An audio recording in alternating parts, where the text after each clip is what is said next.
بسم الله الرحمن الرحيم والتين والزيتون وطور سينين وهذا البلد الأمين لقد خلقنا الإنسان في أحسن تقويم ثم رددناه أسفل سافلين إلا الذين آمنوا وعملوا الصالحات فلهم أجر غير ممنون فما يكذبك بعد بالدين أليس الله بأحكم الحاكمين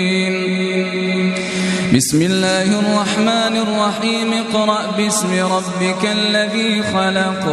خلق الإنسان من علق اقرأ وربك الأكرم الذي علم بالقلم علم الإنسان